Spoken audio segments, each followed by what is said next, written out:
The word over. It can change the meaning of another word.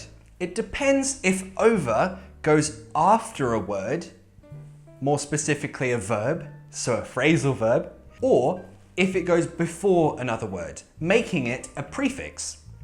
So we're going to do this in two segments. First, we'll look at phrasal verbs. And our first phrasal verb is this. So to take over something means to take control of something. For example, when a company buys another company, it takes over that company. Not just with that, it could be for general things as well. If something takes control of something, it takes it over. Again, it's a phrasal verb, and this one is separable. For example, do spiders have teeth? I can't draw spiders, I don't know. Okay, that's more like a that looks nothing like a spider. Let's imagine him in his apartment. There are spiders everywhere, and they have taken control of his apartment. He could say, "Oh my god, spiders have taken over the apartment! Spiders have control of the apartment!" Now you have three options. Move out of your apartment, burn them with fire, or three, lucky for him, he has a girlfriend. So he calls his girlfriend. And he says this. So sometimes we use a movement verb with over. It just adds a friendly way of saying to join someone else at a certain place. Join them at their house, at their office, a restaurant, wherever they are. You add a movement verb and over. It's like a way of saying, I'll join you. So in this case, the boyfriend says to the girlfriend, can I come over? What does it mean? Can I come to where you are? Fine. So he goes over to her house. Now, I said a movement verb and over. You can change the movement verb. Doesn't have to be come or go. Depends how you move, for example. He could walk over, in other words, go to her house by walking. But then he remembers, spiders, I have to move fast. So his walk becomes a run. Now he is running over. Maybe he doesn't want to run. Maybe he feels a bit fancy. Dance over to someone's house. Why not? So the main thing is just to remember a movement verb and over. Run over, walk over, dance over. Any movement verb and over. It's just a friendly way to say join someone at a place wherever they are. So he arrives at his girlfriend's house, they're together, and she says this. Uh-oh, the one sentence in English that no one wants to hear. We need to talk, or we have to talk about something. That's never good. But why did she say talk something over?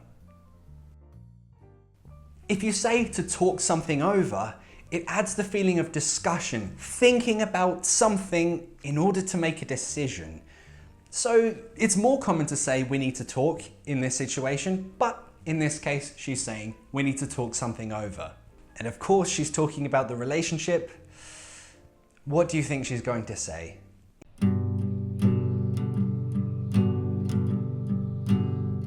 She says, it's over. What does that mean? What does be over mean? Well, it means something is finished. What is the it? It is their relationship. The relationship is finished. Imagine that you're this guy. What could you say to her to say, think more about your decision? You knew it from the previous example. He could say, oh my God, think it over. So you remember what that means. Think about it a bit more in order to make that decision. Yep, it's a difficult situation, a hard pill to swallow. Click here to watch a video explaining that one. It's not a good day for this guy. Spiders, his girlfriend breaks up with him. Anyway, he leaves her house. So as he leaves her house, his day gets even worse. He falls over. In the past, fell over. It means when you do this, you're walking and, this poor guy, why does this happen to him? Why? Because life isn't fair and love is dead. Anyway, some time passes.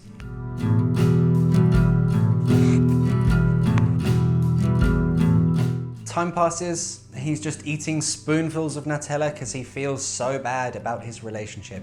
He's so sad, he cries every day. But life isn't bad, because after 2 months, as they say, time heals all wounds, and after 2 months he feels good again. He has recovered from the bad situation. How can he say he recovered from a bad situation? When you recover from a bad situation, for example a relationship, you get over the person. Get over just means recover from a bad situation, not just a relationship. You can recover from an illness. For example, I was sick before, but I got over it. I'm fine now. I'm good. I have recovered. So he feels good now, and he says, I'm ready to start over. What does he mean, start over? He means, don't you just love how phrasal verbs have a million different meanings? So to start over, or to start something over, you're starting again. In this case, over just means again. Can I use over with another verb? Yes, in general, you could say do something over. Over means again, do something again. So this guy, super happy now. He's ready to start over, and in fact, he met someone new, they fell in love, and they're super happy. But then, dun dun dun, he sees his ex-girlfriend. That's awkward. But you know him, you know he's okay now. He got over her. So he could say, meh, it's okay, I'm over her. Now we've seen this before, be over. It means something is finished. Well, if you say, I'm over a person or a thing, it means you're finished with it. You don't care anymore. I'm over it, I don't care. For example, you might be thinking, English is too difficult. You know what? I don't care. I'm over it. So they were all phrasal verbs, using over as the preposition for a verb. And they had many different meanings. But as a prefix, before a word, it's much easier. Don't worry. Its regular meaning is something is too much or there's too many of something. It just means an excess of something. For example, it's a romantic night between a boyfriend and a girlfriend. What should you do? You should go to a restaurant, but first you have to book a restaurant. So as a good boyfriend, you'll call the restaurant to book a table. So remember, you have to book a table at a restaurant, make a reservation, right? But imagine at that restaurant, you call and say, hi, I'd like to book a table, please. And this guy says, I'm sorry, we are overbooked. I don't know what accent that was. Sometimes it happens. A restaurant will take too many reservations. When a restaurant takes too many reservations or too many bookings, it will say, we are overbooked. Too many bookings, too many reservations. So this guy, I'm sorry, no reservation for you. So, it's life, it happens, right? So the boyfriend will have to tell the girlfriend this, and it should be fine. It should be really fine.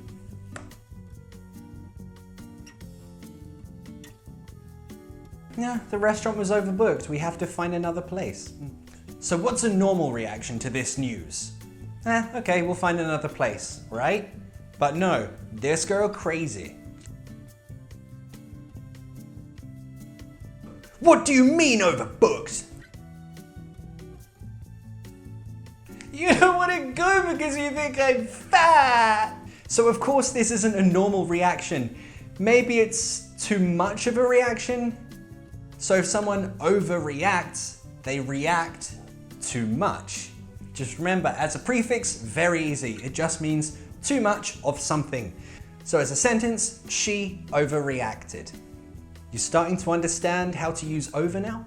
Let's look at another example. Have you ever met this type of guy? When someone gets a bit too close and is all like, hey, what's going on? Let's be friends. You're thinking, this guy is too friendly, right? Too friendly? Too friendly? What should go there? He is over friendly. You're too friendly. Don't be too friendly, it's creepy. The key is personal space. You could also be, maybe you've just finished 12 hours at work, a 12-hour shift, and maybe you're just super tired. You worked too much. What could you say you are? You are too much. You worked too much. He is overworked. He works too much and he's too tired. And of course you can use this in a general sense. If you overdo something, then you do something too much. For example, I don't know, girls, have you ever done this? She could say, I overdid it on the makeup, or I overdid my makeup. I did my makeup too much. But again, to overdo something means to do something too much. Like in another example, like,